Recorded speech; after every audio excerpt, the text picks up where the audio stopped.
సాక్షి ఒక వార్త రాసుకొచ్చింది. సందీప్ అనేటటువంటి తమ పార్టీ నాయకుడిని అన్యాయంగా అరెస్ట్ చేశారు. కానీ సొంత పార్టీ నాయకుడినే దెబ్బతీసే కుట్ర చేశాడు అతనంటూ ఇప్పుడు పోలీసులు తాజాగా హైలైట్ చేసుకొచ్చారు. తామే అరెస్ట్ చేశామని శాఖమూరుకు చెందిన వైకాపా కార్యకర్త బెజ్జన్ రాంబాబుకి ఆ పార్టీలో ఉన్నత పదవులు రాకుండా చేయాలనే ఉద్దేశంతో అతనికి తెలుగుదేశం పార్టీ సభ్యత్వం ఉన్నట్టు నకిలీ ఐడి కార్డు తయారు చేసి కొంతమందితో కలిసి దాన్ని సందీప్ వైకాపా కార్యకర్తల వాట్సాప్ గ్రూపుల్లో సామాజిక మాధ్యమాల్లో పోస్ట్ చేశారని పోలీసులు తేల్చారు.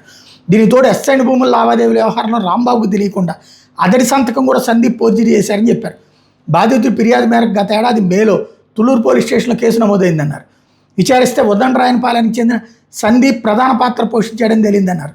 సదరు కేసు నేపథ్యంలో సోమవారం మధ్యాహ్నం మంగళగిరి మండలం కాజా టోల్గేట్ దగ్గర నిందితుని అదుపులో తీసుకున్నామని చెప్పారు. గుంటూరు జిల్లా పరిధిలో సందీప్ మీద పలు చోట్ల మొత్తం 16 క్రిమినల్ కేసులు నమోదయ్యాయని, వాటిలో కొందరిని బెదిరించడం, మంగళగిరిలో ఆస్తుల ధ్వంసం, చీటింగ్, ఆర్థిక మోసం, బలవంతంగా డబ్బులు, ఆస్తులు, డాక్యుమెంట్లు లాక్కోవడం, సామాజిక మాధ్యమాలు పలువురి మీద అసభ్యకరంగా మాట్లాడేటువంటి కేసులు ఉన్నాయని చెప్పారు.